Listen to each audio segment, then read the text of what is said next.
I watch CNN, I watch Fox, I watch CBS, and in this case, there's a lot of things not being said.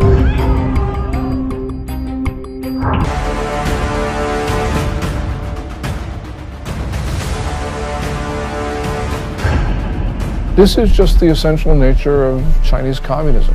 Chinese communism is evil. Every person it harms is directly attributable to the Chinese Communist Party.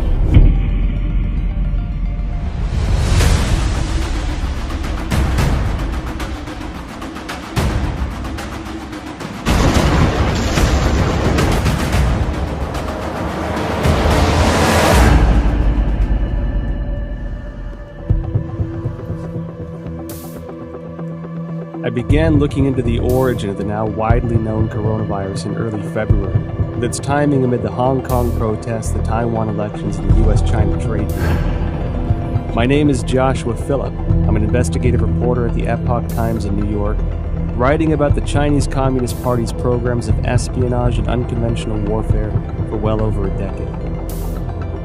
Videos and messages from Chinese citizens leaking through the censorship suggested the situation was much worse than what the regime was reporting. As my research progressed, initial answers turned into more questions.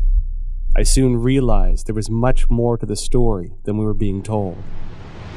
Today, the coronavirus is impacting over 100 countries around the world. Billions of lives are at risk. And from what is said by the Chinese Communist Party, this allegedly started spontaneously in the seafood market in Wuhan, China.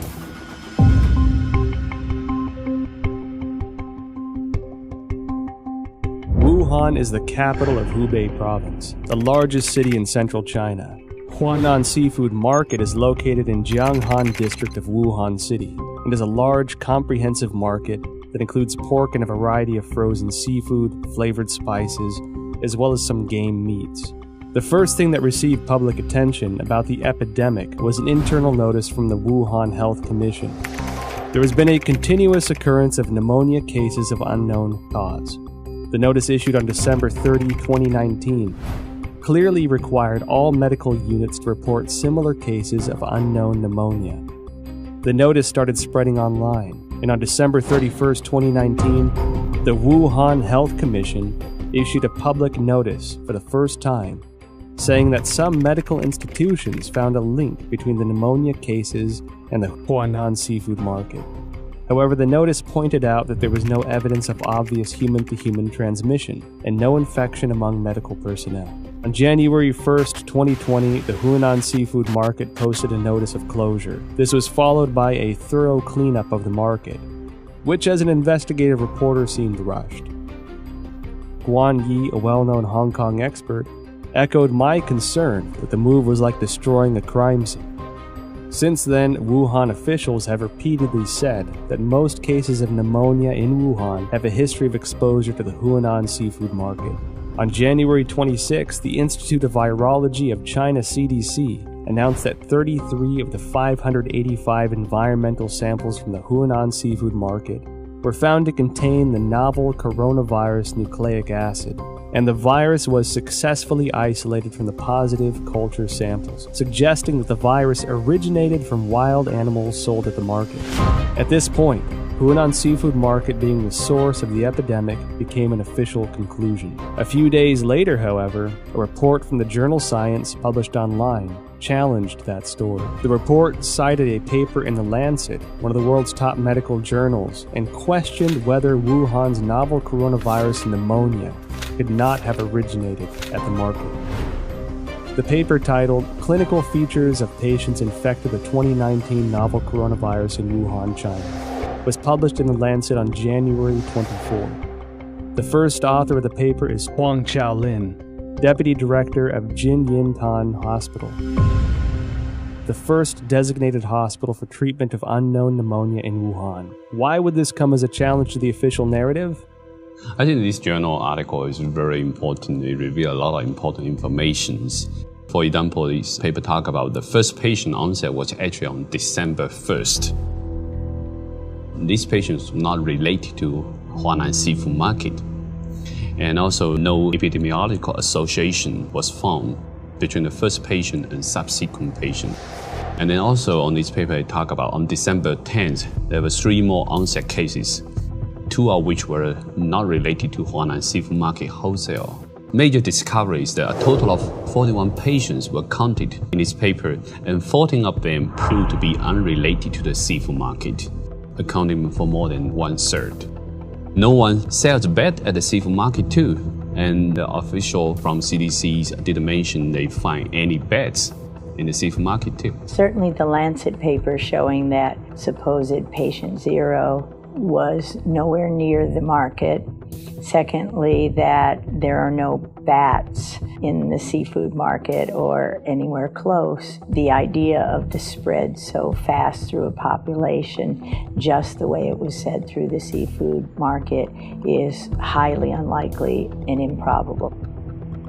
On January 29th, The Lancet republished an analysis of 99 confirmed cases at Jinyintan Hospital, of which 50 had no history of exposure to the seafood market. According to the New England Journal, of the 425 cases confirmed, 45 cases onset before January 1st had no history of exposure to the seafood market. Notably, the authors of the 2 Lancet papers in the New England Journal of Medicine are doctors and medical experts in mainland China. Daniel Lucy, an epidemiologist at the University of Georgetown, said in response to the Lancet paper that if the data were accurate, the first case would have been infected by the virus already in November 2019, because of the incubation period between infection and symptoms. This would mean that the virus was quietly spreading between people in some parts of Wuhan before the cluster of cases with a history of exposure to Huanan seafood market began on December 15. The first expert group from the National Health Commission arrived in Wuhan as early as December 31st, 2019. The expert panel established a set of diagnostic criteria after investigating Jinyintan Hospital of Wuhan that stipulated a history of contact with Huanan seafood market, the person having a fever, and displaying the whole genome sequence. All 3 standards have to be met to confirm a case.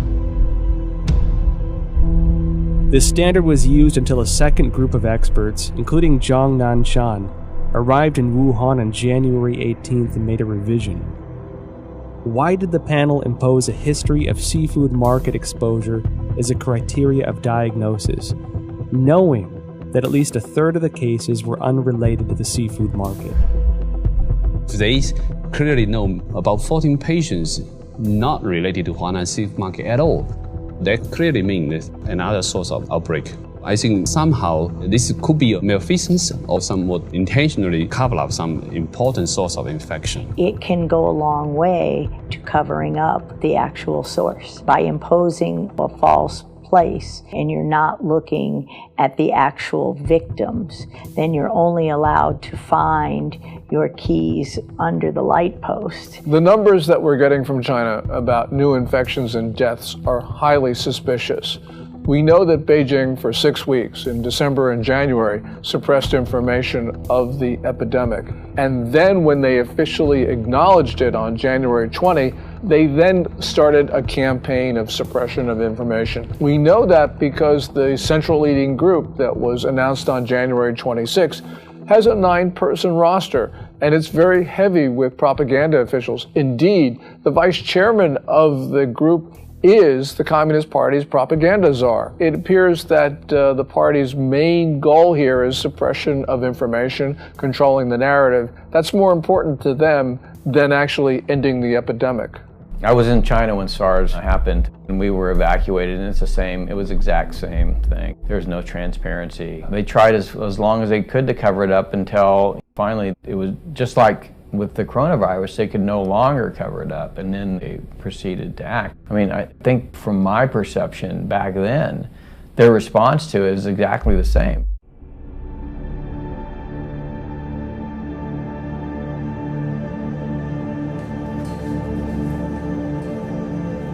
On January 10th, China disclosed the full genome sequence of the Wuhan novel coronavirus, and many of the world's top virologists began analyzing it. As early as January 7th, academic Zhang Yongzhen from the National Institute of Communicable Disease Control and Prevention along with the School of Public Health of Fudan University, submitted a joint paper to Nature. The paper was published on February 3rd and pointed out that the Wuhan coronavirus is closely related to CoV-ZC45 and CoV-ZXC21, two viruses sampled from bats in Zhoushan by the People's Liberation Army. The Wuhan coronavirus has an 89.1% nucleotide similarity to the CoV-ZC45 virus and even exhibits 100% amino acid similarity in the NSP7 and E proteins. Shortly after the paper was published, other scientists used BLAST, a program developed by the National Institute of Health and the National Center for Biotechnology Information, to compare the viral sequence based on the data submitted by Chinese authorities on January 12th. The results matched with Zhang's findings. Another scientist, Lu Raojian from the Chinese Center for Disease Control and Prevention, and their team also published a paper in The Lancet on January 30.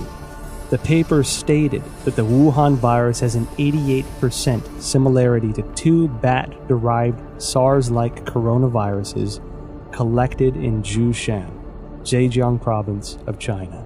The earliest discovery of this bat-derived virus is by an expert from the Research Institute for Medicine of Nanjing Command. A paper published in 2018 states that scientists from this institute detected many SARS-like coronaviruses in bats from Zhoushan City, also known as bat-like coronavirus, Zhoushan virus. In short, scientists found the Wuhan coronavirus, the current pandemic, is highly similar to a bat SARS-like coronavirus previously discovered by the Nanjing Military Research Institute, showing 100% amino acid similarity in NSP7 and envelope protein, the E protein. What does this high similarity reveal? Hard to see a protein is 100% identical when the virus jumps species. And so that was suggesting maybe the virus could be generated with a reverse engineer process. I certainly believe that the 100% amino acid similarity says it can't possibly be a natural mutation.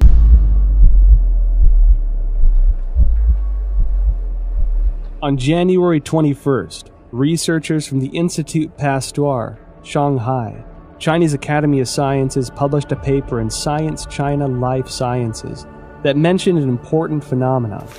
The sequence of a key part of S protein of Wuhan virus has high homology with the SARS virus. What are S proteins? In the well-known coronavirus picture, they are little mushrooms attached to the surface of the virus. These S proteins, also known as spine proteins or spike proteins, are the most important tool for the coronavirus to invade human cells. If we compare the receptor ACE2 on the cell surface of human bodies to a lock, this S protein is the key, which can unlock this lock on the cell surface and then invade into the cell to propagate and destroy it. That means virus now can infect human cell much easier. That's probably also one of the important reasons that contributing to multi-organ failure when people have a very severe disease. So it can spread out in the human body much faster. Well, the S proteins, the high similarity of the S proteins from SARS-1 to now SARS-2, that's your spike protein. That's the lock and key. That's going to be what drives it right through human cells. And so we know that's the pathogenic spike protein that for the original SARS. So now you're allowing that access to human tissues because the spike proteins of the natural evolutionary strains don't infect human cells at all. So that research has been going on at Wuhan and published since 2007. And clearly, if that spike protein from SARS weren't on the new COVID-19 or SARS-2, it wouldn't be able to enter human cells. So again, this is evidence that it couldn't go through the Wuhan seafood market. Research into the virus genome sequence revealed many essential data points. According to a February 28 report in the South China Morning Post, the Shanghai P3 laboratory, which first shared the Wuhan coronavirus genome with the world, was ordered to close by authorities, impeding further research on the virus. Professor Zhongyang Zhen and his team, who published the genome sequence on January 11th, worked at this laboratory. According to a February 26 report on Caixin, Zhongyang Zhen's team isolated and completed the genome sequence of the previously unknown virus on January 5th. On the same day, the Shanghai Public Health Clinical Center reported the discovery to the National Health Commission and recommended prevention measures. No response was received as of January 11th. And it was then that the team decided to publicize the virus genome sequence on virological.org, becoming the first team to do so in the world. Caixin also reported that the Hubei Health Committee already notified genome sequencing organizations on January 1st regarding the cessation of analysis of Wuhan virus samples. Existing virus samples must be destroyed. Information on the samples, related to papers and related data, are all prohibited from release. On January 3rd, China's National Health Commission distributed Notification Letter 2020 number 3, in which a similar directive was presented. Afterwards, the once active Chinese scientific community suddenly fell into an eerie silence. What was the Chinese Communist Party trying to hide? This is telling us the Chinese government is censoring this information. They do not allow the samples to be sequenced or do not allow the sequence to be published or submitted to the gene bank. Its response to this virus is extremely troubling. It ignored it for 6 weeks. It allowed it to spread around China. It tried to get other countries to not protect themselves. This is dangerous, irresponsible behavior, and it's endangered not only the Chinese people, but people around the world. There is no other way of looking at it. They are responsible for the continuation of this coronavirus. And every time it comes back, because it will come back, because it's going to be with us now permanently, it will come back, and every person that it kills, every person it harms, is directly attributable to the Chinese Communist Party.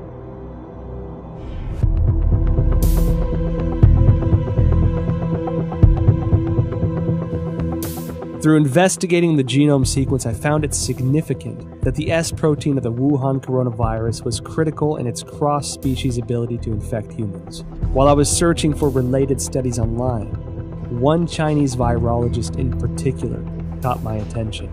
She spent many years researching bats and coronaviruses. She was the first to locate the key to how coronaviruses can overcome cross-species barriers in order to directly infect human bodies. And she was the first to discover that the SARS virus was the result of a restructuring of multiple SARS-like coronaviruses found in bats. Her name is Shi Zhengli, and she may be an important link to the origin of the virus. Wikipedia describes Shi Zhengli as a, quote, Chinese virologist and researcher at the Wuhan Institute of Virology, which is part of the Chinese Academy of Sciences. Further investigations show that Shi Zhengli has been a figure of controversy since the Wuhan virus outbreak. This is due to a paper she published in 2015 discussing her own research into synthetic viruses. Caixin, a media company with ties to the Chinese Communist Party, interviewed Shi Zhengli in an attempt to refute these rumors. Dr. Zhengli, she is one of the top experts in China studying about coronavirus in Wuhan Institute of Virology. She has so many publications from collecting, identify bad coronavirus from bad caves. Her lab has these capacities and very sophisticated capacity to generate mutations to make it best fit in human expression as well. Delving further into related information, I discovered that Shi Zhengli published not one, but 4 papers in total, each of which contains important information. Since the SARS outbreak in 2003, Shi Zhengli has been conducting research on coronaviruses. From 2010 onward, The focus of Shi and her team was redirected to identifying the capacity for coronavirus transmission across species, specifically putting the spotlight on the S protein of the coronaviruses. In other words, her team's research in the Wuhan lab has been looking into the part that can make coronaviruses transmittable to humans. In June 2010, a team including Shi Zhengli published a paper. It describes research to understand the susceptibility of angiotensin-converting enzyme 2, ACE2 proteins of different bat species to the S protein of the SARS virus. In the experiments, they also modified key amino acid convents to mutate the bat's ACE2 to examine compatibility with the SARS S protein. This paper demonstrated their awareness of the special relationship between the S protein and the ACE2 receptor. It also signified that Shi had unearthed the passageway for coronaviruses into human bodies. In October 2013, Shi and her team published a paper in the authoritative science journal Nature. They claimed a breakthrough in coronavirus research. What was their breakthrough? They successfully isolated 3 viruses from bats, one of which had an S protein that integrated with human ACE2 receptors. This effectively demonstrated the human infection of SARS-like viruses to humans without the need of an intermediary host. Then, in November 2015, Shi and her team at the Wuhan lab once again published a paper, this time in the British journal Nature Medicine. They discussed the creation of a synthetic virus, a self-replicating chimeric virus. This virus had the SARS virus as the framework, with the key S protein replaced by the one they had found in a bat coronavirus she mentioned in her 2013 paper. This new virus demonstrated a powerful ability for cross-species infection. The mice infected with this synthetic virus revealed severe lung damage with no cure. This symbolized that Shi's successful splicing of the SARS virus was a key to open the door to the cross-species transmission. What is startling is that these successful experiments on mice were only the tip of the iceberg. They planned to further experiment on primates. Although Shi Zhengli did not indicate any conclusion from this research, her move to research on primates suggests this was to more closely simulate the infection of humans with this new synthetic virus. This wasn't done without controversy, however. Shi's experiments quickly triggered widespread debates from the academic community. Simon Wayne Hobson of the Pasteur Institute in France expressed deep concerns. He told Nature, if the new virus escaped, nobody could predict the trajectory. Propagation could happen anywhere.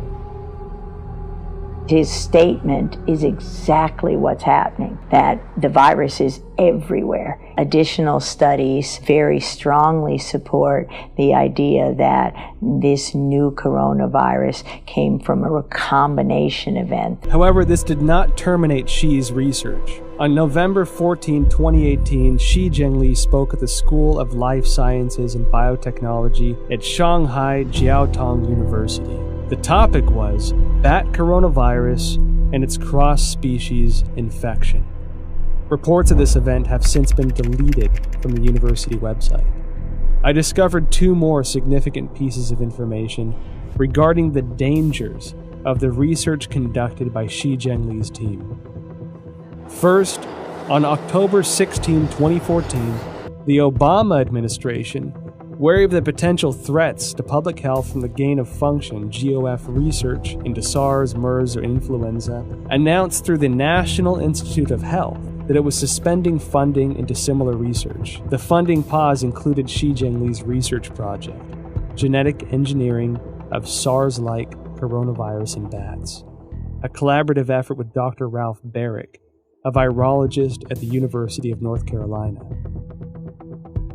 Second, after the Wuhan outbreak, Indian researchers compared the S protein sequence between 2019 nCoV and SARS. They discovered that 2019 NCOV had 4 new sequences inserted, all of which can be found in HIV sequences through a search on GenBank. Shi Zhengli discredited those observations, although she never denied the existence of the 4 inserted sequences. However, scientists probing GenBank found that there were only 3 viruses containing all sequences. The first is the HIV virus itself. The second is a bat coronavirus discovered by Shi. And the third is this new Wuhan coronavirus. We've done this kind of work for now 40 years for me. There's the sequence analysis and comparison of the virus of the SARS-2 COVID-19 apparently has genes that come from other human and other species, including some envelope, the GP41 from HIV. What is the HIV's GP41? The answer I found online describes GP41 as a protein of HIV that acts as the key to infecting human bodies, resulting in the functional failure of the immune system. If the discovery by Judy and her colleagues are established, it would mean that the infectious part of the Wuhan virus, the S protein, incorporated the sequence of the HIV key protein. This made me think of the immunodeficiency symptoms in people infected. They were doing research on a human transmittable coronavirus that was actually published in a paper. So this is research that they actually published. They were working on developing a coronavirus for the human host, which, leads you to question, why would you be creating a coronavirus that can infect humans? What would be the purpose of that research? Is it for a weapon? Is it so that you can then create a vaccine that you are the sole recipient of the profits from? The Chinese have full access to our databases. They have full access to all that research that comes out. They have full access to all our universities to train their scientists. And they have full access to our scientists, like was, with the recent indictment of the head of the chemistry department at Harvard. I mean, this is the 1,000 Talents program. Tens of thousands of the world's most brightest people in all of these different areas that are going to China to help them with their programs. And all of these programs, as you know, have a dual use capability. Beijing's attacks on the United States, which have occurred for weeks and weeks, are really worrying. What it shows is that China is desperate, and the United States needs to defend itself because China is propagating this narrative that we spread the coronavirus to China. So the United States needs to just come out with the facts about how China took coronavirus samples from Canada and the United States. They sent them to Wuhan. We don't know exactly what went on in that lab there at the Wuhan Institute of Virology, but it's time for the United States to defend itself.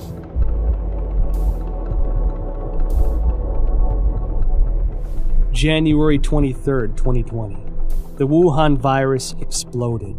While Wuhan announced the lockdown of the city, Shi Zhengli and her team released a paper stating that the Wuhan coronavirus was of probable bat origin. This was published in Nature on February 3rd. The paper indicated that the Wuhan virus utilized the same key as SARS to gain entry into the human body. She also announced the 2019 NCOV genome sequence was 96.2% consistent with a bat coronavirus originating in Yunnan, China, called RATG13, signaling a natural source of the Wuhan virus. However, Shi Zhengli's natural origin assertion was doubtful. The outbreak occurred in Wuhan, the same location as the P4 laboratory where Shi was based, and which housed highly similar viruses. Common sense would lead the government to first inspect the P4 laboratory for any leakage incident and potential safety concerns. Instead, they shifted public attention from the P4 laboratory to the South China seafood wholesale market that sold no bats, and designated it as the origin of the disease. At the same time, authorities sealed off all virus samples, prevented international experts from joining the investigation, and used national television to slander doctors such as Li Wenliang, who disclosed the outbreak for spreading rumors. If the Wuhan virus indeed emerged naturally, Why would the CCP need to censor relevant news or block investigations? Could the Wuhan P4 laboratory have its secrets? Virus samples and genome sequences may be the exact ingredients we need to find our answers. When I first heard of the coronavirus, I was deeply concerned. Almost every disease that starts in China begins in Guangdong province, the province that surrounds Hong Kong, in the south. But Wuhan is in the central portion of the country. And so this was extremely unusual. It's not a conspiracy theory to think that the coronavirus came from the Wuhan lab. We don't know at this point. And until we know, the theory about the lab origin is certainly something that we should consider. I noticed that after the outbreak, the Wuhan Institute of Virology kept strangely quiet. Under normal circumstances, as the nation's highest level of virology research institute, it should be the first one to actively respond when the entire country is working around the clock, attempting to control a disease like this. One that so closely fits the type of viruses its scientists were researching. In contrast, the Institute had a highly visible demonstration on CCTV of their efforts to detect and prevent the outbreak of virus V in pigs of Guangdong in 2018. It should be noted that the Wuhan Institute displayed a series of abnormal events since the start of 2020. January 2nd, an email from the Director General of the Institute to all internal staff was circulated. The subject was Notice regarding the strict prohibition of disclosure of any information related to the Wuhan unknown pneumonia. National Health Commission clearly mandates that all detection, empirical data, results, and conclusions related to this outbreak cannot be published on self-media or social media, nor disclosed to any media, including state media, or collaborative organizations, including any technical services companies. January 21st, a new drug, remdesivir, provided for free by the United States to China for Wuhan coronavirus treatment, was preemptively patented by the Institute. February 3rd, Dr. Wu Xiaohua blew the whistle using his real name that Xi Zhengli's haphazard laboratory management may have led the Wuhan virus to leak from the lab. February 4th, Chairman of Duoyi, Xu Bo, blew the whistle using his real name that the Wuhan Institute of Virology was suspected of manufacturing and leaking the Wuhan virus. February 7th, top biochemical weapon expert of the People's Liberation Army, Chen Wei, officially assumed control over Wuhan Institute of Virology's P4 laboratory. February 14, Chinese leader Xi Jinping called for the inclusion of biosecurity into China's national security framework and to accelerate the introduction of a biosecurity law. February 15, the Institute refuted widely spread rumors on Chinese social media that a female graduate, Huang Yanling, was patient zero and had perished. However, Huang's photo, CV, and thesis were all removed from the Institute's official website, leaving only her name. February 17, Institute researcher Chen Chuanjiao blew the whistle using her real name that Director General of the Institute, Wang Yanyi, was suspected of leaking the virus. I graduated from the University of Virginia in 1980. My first job was to go to the National Cancer Institute, which was housed at Fort Detrick, Maryland, the same place that houses the USAMRIID, U.S. Army Research Institute on Infectious Disease, the biosafety level 4 facility, equivalent of the Wuhan facility. And so at these facilities, it's where investigators, who I went in there myself, you can see the breakdowns in safety, and it's everywhere. That's why I have no doubt the Chinese biosafety level 4, it was just as lacking in safety, in rigor. You can argue that they don't care. Suspected of leaking the virus, military biochemical weapons expert assumes control. Biosecurity law. Now, when these sensitive keywords are connected together, it tells me that the P4 laboratory is not an ordinary academic research institute. I decided to start from the beginning of the Wuhan P4 lab. On January 23rd, the day Wuhan was locked down, French website challenges.fr published an article that revealed many details of the collaboration between France and China to establish the P4 laboratory in Wuhan. In 2003, after the SARS outbreak in China, the Chinese Academy of Sciences requested assistance from the French government to build a virology research center of the highest level. With the support of then French Prime Minister Raffarin, the two countries signed a contract to jointly construct the P4 laboratory under a wave of contention.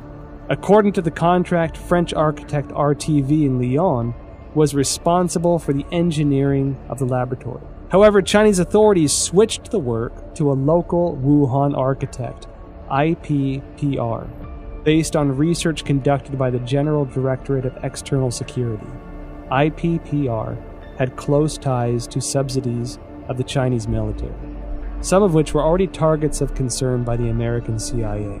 Within the 12 subsidiary departments, there was even a specific military management office. The French delayed repeatedly, given security concerns. It wasn't until 2017 before the Wuhan P4 laboratory was operational, and French security continued to suspect that the Chinese regime was conducting biochemical weapons experiments. Who is the real boss of the P4 laboratory? The Wuhan P4 laboratory was a subsidiary of the Wuhan Institute of Virology, which is managed by China Academy of Sciences. The director of the laboratory was Yuan Shiming, who was also the head of Chinese Academy of Sciences Wuhan chapter.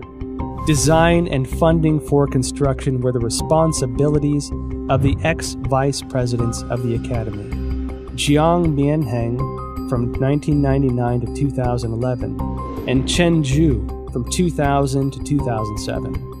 Jiang Mianheng was the eldest son of ex-CCP leader Jiang Zemin. After Jiang Zemin ascended to power after the Tiananmen Square massacre, his son entered the academy and led the Institute of High Technologies Research and Development.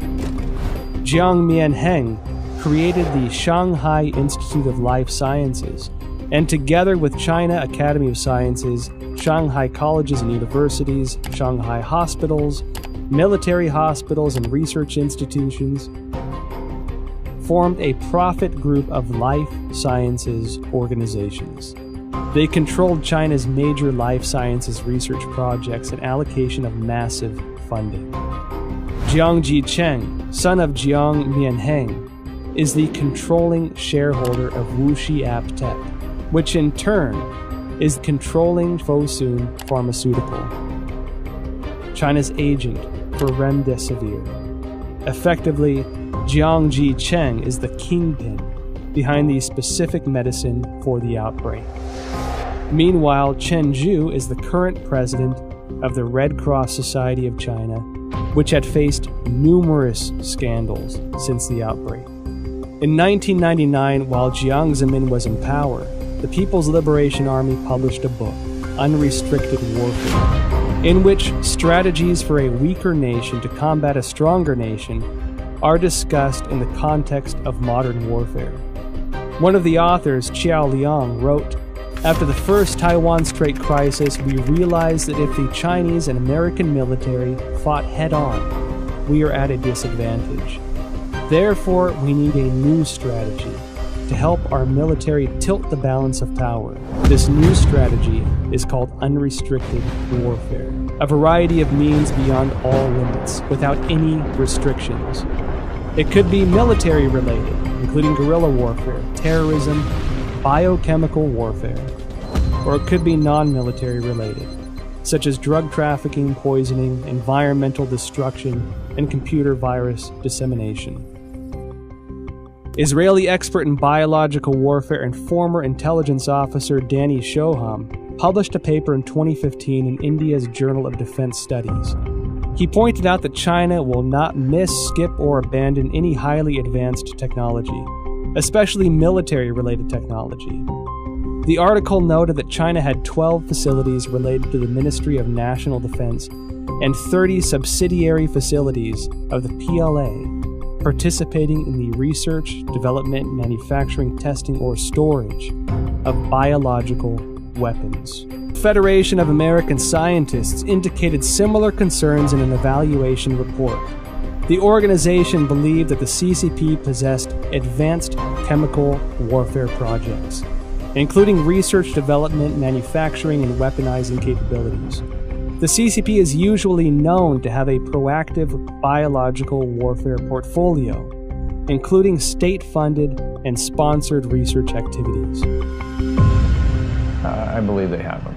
I believe they're developing them. I think they want to be the most advanced nation on earth when it comes to biological weapons. The same as I believe that they do forced organ harvesting. The same as I believe that they have concentration camps for Uyghurs. The way I believe that they have systematically killed millions of Falun Gong. It is the same thing, this regime. You can count on it. So Wuhan as an area, I think, is critical by the fact that there's a lot of concern about what China's ambitions are regarding long-term global domination. I'll just say it that. Their military doctrines indicated that they intend to be the dominant political and military force in the Pacific Rim. I've talked to senior members of the Trump administration who have had conversations with the senior Chinese generals, and that's what they basically say. It's in their doctrine, too. So we have to examine this new clue. This is one piece of the, Wuhan, biological warfare. Does this mean something to these other things we're already seeing? Because the Chinese have already kind of stated this is their objective. So I think we have to analyze it through that lens. What does this mean to the larger political narrative of what China wants to do to dominate the region and potentially the world? We don't have to speculate about being at war. Last May, the Communist Party, through People's Daily, carried a piece which said that there was a quote-unquote people's war against the United States. They've declared war on us. We have to respond. There is a war. China's told us there's one.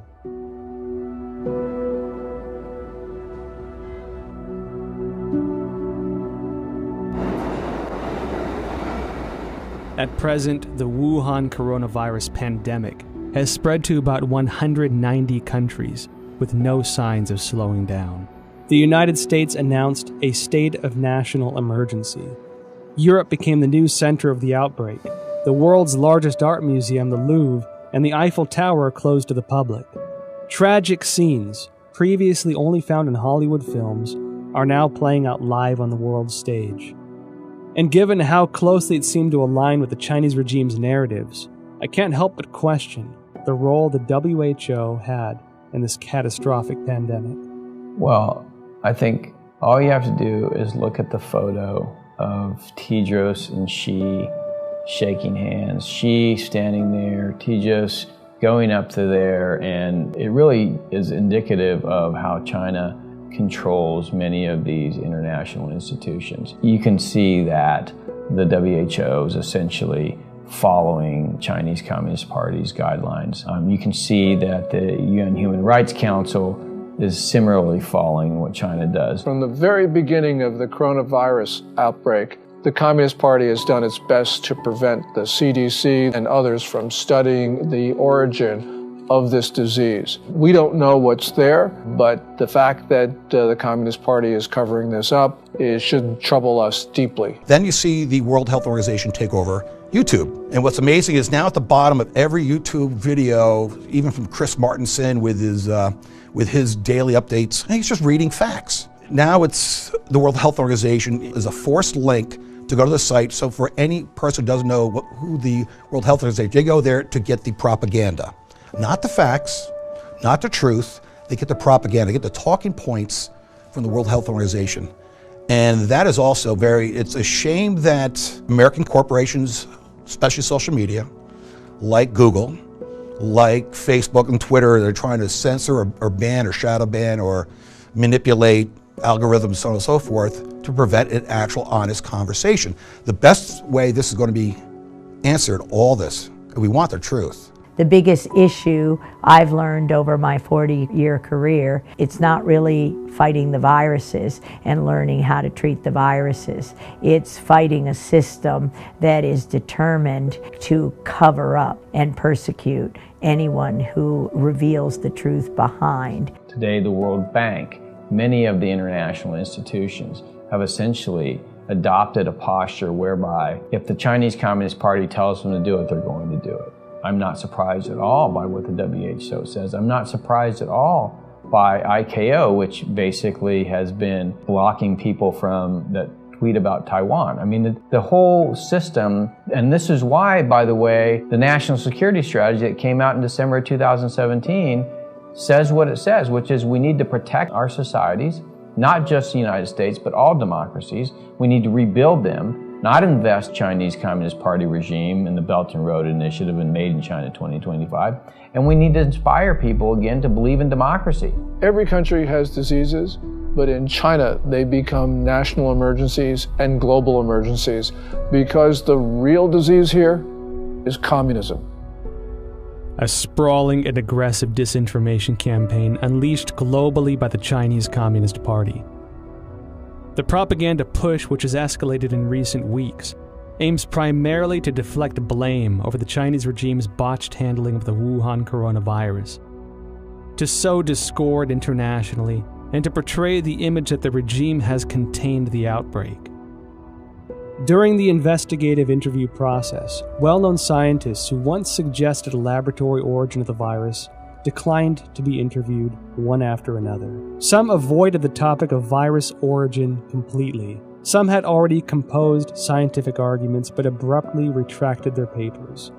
I felt as if a giant net of censorship was cast by the CCP over virologists around the world. Silence at this time could have consequences for the health and lives of billions of people. I watch CNN, I watch Fox, I watch CBS, and I try to make my own assessment. And a lot of the time, you can figure out what's really going on by what they're not saying. And in this case, there's a lot of things not being said. Bottom line, they want to make money from China. They fear the Chinese repercussions if they air this stuff. It just gives you an indication of how powerful the Chinese Communist Party is. Chinese Communist Party suppressing speech in the West because these companies make money from China and they're afraid that they're not going to make, the Chinese Communist Party is going to punish them if they essentially publish this stuff or allow it to be aired. There is no other reason. I think we have to recognize, your audience who haven't seen it, I highly recommend Chernobyl, because the same basic governance model that screwed up Chernobyl, I would argue, is now in charge of the response of the coronavirus. So whatever you saw go wrong in Chernobyl, you could still see that potential here. I'm not saying it's going to be that bad. I'm just saying that the party, the central party, is the thing which they want to protect, their power. And people and nation issues are secondary to the continuation of power. Communist Party is malign and it is grossly irresponsible. It has pressured governments to keep their borders open, and it had to know that that would result in the fast spread of coronavirus to other countries. This is the worst sort of behavior, and the world's got to understand that there will not be peace, there will not be good order and stability in the world as long as the Communist Party rules China. The Wall Street Journal writes a piece as China is a sick man of Asia. It needs to be corrected. It's not China is a sick man of Asia. It is the Communist Chinese Party that's a sick man of Asia. The Communist Party has policies that people abhor. And it's not just its reaction to the coronavirus. We see this with the suppression of rights, also with holding perhaps 1 million people, maybe even 3 million people in concentration camps. So this is just the essential nature of Chinese communism. Chinese communism is evil. While China pretends to be a responsible member of the international community, in reality, they are doing much to undermine the rule of law and human rights. We at the Epoch Times refer to the Wuhan coronavirus, or COVID-19, as the CCP virus, because the Chinese Communist Party's cover-up and mishandling allowed the virus to spread throughout China and create a global pandemic. On March 24th, Texas lawyer Larry Klayman filed a complaint in Texas federal court seeking at least $20 trillion from the Chinese government.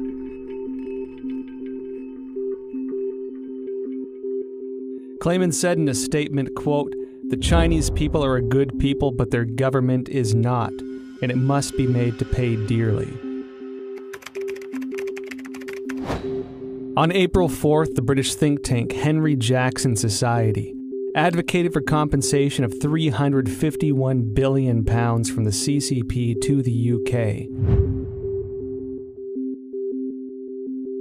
and that the government should pursue it through international courts. The same report called for a total compensation of £3.2 trillion to the G7 for the damages caused by the cover-up of the outbreak. On the same day, the All India Bar Association filed a complaint to the United Nations Human Rights Council, seeking an unspecified amount as reparations from China over the global spread of the coronavirus. Evidently, the CCP violated the international health regulations. The United States and the international community must regain their senses and take action.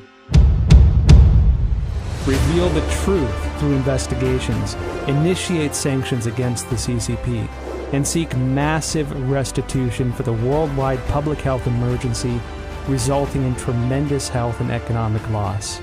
As the people of Taiwan and Hong Kong are insisting, only by trying to stay away from the CCP's invasion can we protect ourselves in this global disaster.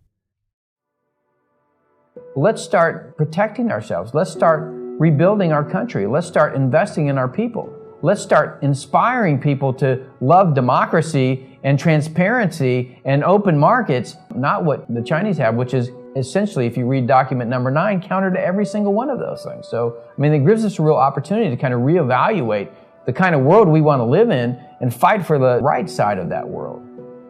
I want them to see the true nature of the Chinese Communist Party, because when they do, they're going to wake up. And when that happens, democracies will begin to flourish again. And when that happens, perhaps, just perhaps, the people of China will have a chance.